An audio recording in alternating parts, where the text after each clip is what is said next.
नमस्कार। आइए आज हम इस वीडियो के माध्यम से एड ग्रेड अभ्यास पुस्तिका विषय विज्ञान कक्षा 8 देखिए यहाँ हम देखेंगे हमें इस प्रकार से यह न्यू एड ग्रेड अभ्यास पुस्तिका हमें प्रदान की गई है। आप देख सकते हैं इसमें विषय वस्तु दी गई है। अध्याय 1 से लेकर अध्याय 13 तक सभी अध्याय का संपूर्ण हम इस चैनल के माध्यम से समझ सकते हैं। तो आइए देखते हैं इस वीडियो के माध्यम से अध्याय 13 प्रकाश, इसका सभी प्रश्नों के आंसर एवं प्रोजेक्ट कार्यों को हम कैसे पूर्ण करेंगे, आइए हम समझते हैं।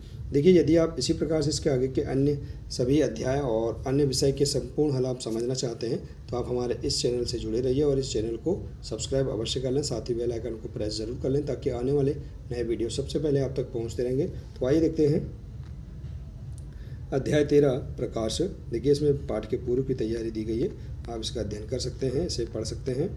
इसके बाद देखिए प्रश्न दिया है अति लघु उत्तरीय प्रश्न।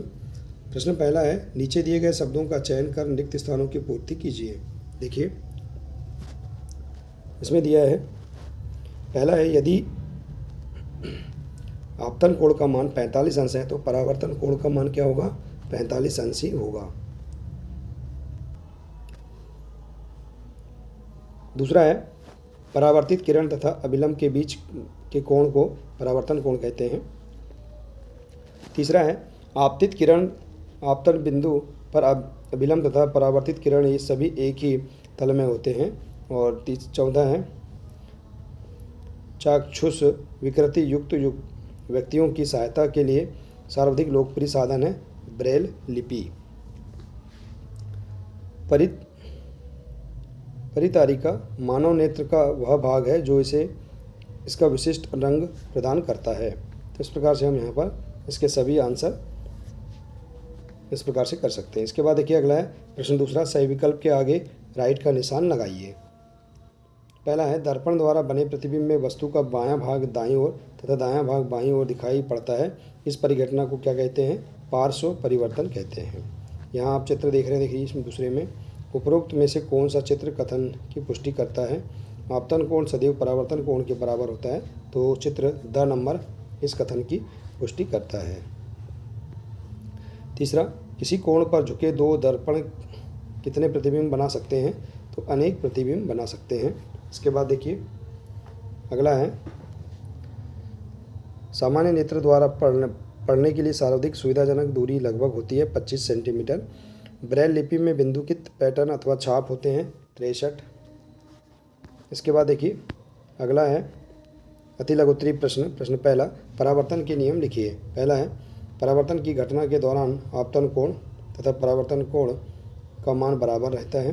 और दूसरा है, परावर्तन घटना में आपतित किरण, परावर्तित किरण तथा अभिलंब तीनों एक ही तल में होते हैं। तो इस प्रकार से परावर्तन के नियम आप लिख सकते हैं।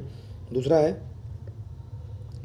चाक्षुष विकृति वाले व्यक्ति पढ़ने लिखने के लिए किस पद्धति का उपयोग करते हैं, इस पद्धति में कितने पैटर्न होते हैं। तो देखिए चाक्षुष विकृति युक्त व्यक्तियों के लिए सर्वाधिक लोकप्रिय साधन है ब्रेल लिपि। इसमें 63 पैटर्न होते हैं, यहाँ मिसप्रिंट हो चुका है, ब्रेल लिपि आप लिख लेंगे। इसके बाद देखिए प्रश्न तीसरा, नेत्रों के लिए बहुत कम अथवा बहुत अधिक प्रकाश हानिकारक होता है। नेत्रों के लिए बहुत अधिक तथा बहुत कम प्रकाश हानिकारक होता है क्योंकि अपर्याप्त प्रकाश से नेत्र खिंचाव तथा सिर दर्द होता है। इसके बाद तीसरा, प्रकाश का विक्षेपण किसे कहते हैं, विक्षेपण की घटना को दर्शाने वाला कोई प्राकृतिक उदाहरण लिखिए। तो देखिए, प्रकाश की अपनी रंगों में विभाजित होने को प्रकाश का विक्षेपण कहते हैं। यहाँ विश्लेषण लिखा है, मिसप्रिंट है। इंद्रधनुष विक्षेपण को दर्शाने वाली प्राकृतिक घटना है। इसके बाद है लघु उत्तरीय प्रश्न। प्रश्न 5, रेटिना में पाई जाने वाली तंत्रिका कोशिका के प्रकार एवं उनके कार्य लिखिए। तो रेटिना में 2 प्रकार की तंत्रिका कोशिका पाई जाती हैं, शंकु और शलाकाएँ। इनके द्वारा अनुभव की संवेदना को मस्तिष्क तक पहुंचाया जाता है।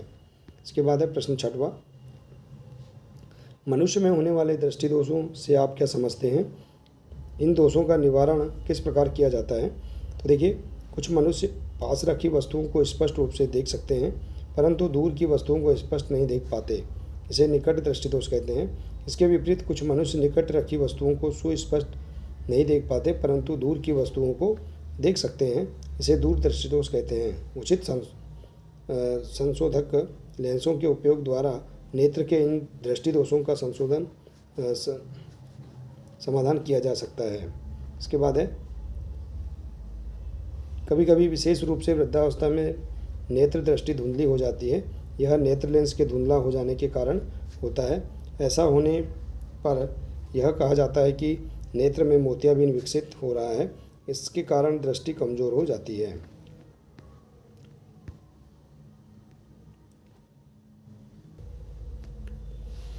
अगला प्रश्न है प्रश्न 7, विसरित एवं नियमित परावर्तन में कोई दो अंतर लिखिए।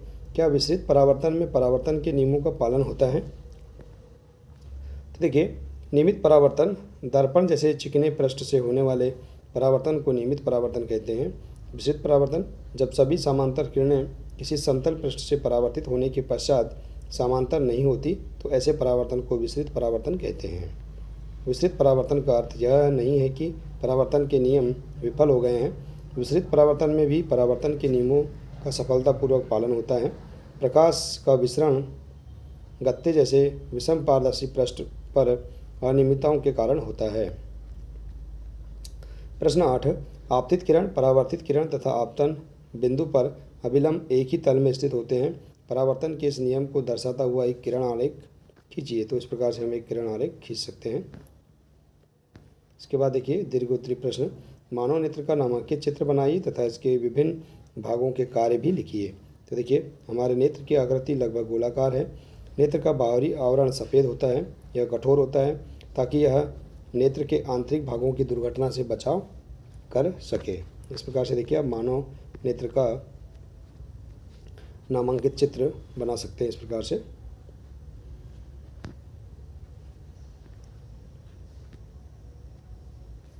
यह नेत्र के आंतरिक भागों की दुर्घटनाओं से बचाव कर सके। इसके पारदर्शी अग्रभाग को कार्निया या स्वच्छ मंडल कहते हैं। कार्निया के पीछे हम एक गहरे रंग की पेशियों की संरचना पाते हैं जिसे परितारिका या आइरिस कहते हैं। आइरिस में एक छोटा सा द्वार होता है जिसे पुतली कहते हैं और पुतली के साइज को परितारिका से नियंत्रित किया जाता है। परितारिका नेत्र का वह भाग है जो इसे इसका विशिष्ट रंग प्रदान करती है। जब हम कहते हैं कि किसी व्यक्ति के नेत्र हरे हैं तो वास्तव में हम परितारिका के रंग की ही बात कर रहे होते हैं। परितारिका नेत्र में प्रवेश करने वाले प्रकाश की मात्रा को नियंत्रित करती है। 10वां प्रश्न, कैलाइडोस्कोप निर्माण के विभिन्न बिंदु लिखिए। तो देखिए, कैलाइडोस्कोप बनाना उद्देश्य, आवश्यक सामग्री 15 सेंटीमीटर लंबी और 4 सेंटीमीटर चौड़ी 3 आयताकार दर्पण की पट्टियाँ, बेलनाकार ट्यूब, गत्ता और चार्ट और पेपर। विधि है, तीनों पट्टियों को प्रिज्म की आकृति में जोड़िए। देखिए इस प्रकार से इस गत्ते या मोटे चार्ट पेपर पर बनी बेलनाकार ट्यूब में दृढ़ता से लगाइए। इसे छिद्र वाले गत्ते की डिस्क से एक तरफ से बंद कीजिए। डिस्क के नीचे पारदर्शी प्लास्टिक की शीट चिपकाइए। ट्यूब के दूसरे सिरे पर समतल कांच की प्लेट दर्पणों को छूते हुए दृढ़तापूर्वक लगाइए। इस प्लेट पर रंगीन चूड़ियों के टुकड़े रखकर इसे घिसे हुए कांच की प्लेट से इस तरह बंद करें कि दोनों प्लेटों के बीच टुकड़े आराम से हिल सके। इसके बाद है, कैलाइडोस्कोप के उपयोग लिखिए। प्रायः दीवारों वाले कागज़ों तथा वस्त्रों के डिज़ाइन बनाने वाले तथा कलाकार कैलाइडोस्कोप का उपयोग नए नए पैटर्न की कल्पना करने के लिए करते हैं। कैलाइडोस्कोप का चित्र बनाइए। तो कैलाइडोस्कोप का चित्र आप इस प्रकार से बना सकते हैं। देखिए इसके बाद देखिए अगला प्रश्न है 11 नंबर का, नेत्रों की देखभाल हेतु आप क्या क्या उपाय करेंगे। तो देखिए, नेत्रों या आँखों की देखभाल हेतु उपाय, अपनी आँखों को पूरा आराम दें, दृष्टि को मजबूत करने वाले भोजन का सेवन करें, धूप में जाते समय धूप का चश्मा पहनें, अच्छी नींद लें, गुलाब जल डालें, आँखों की मांसपेशियों को उत्तेजित रखें।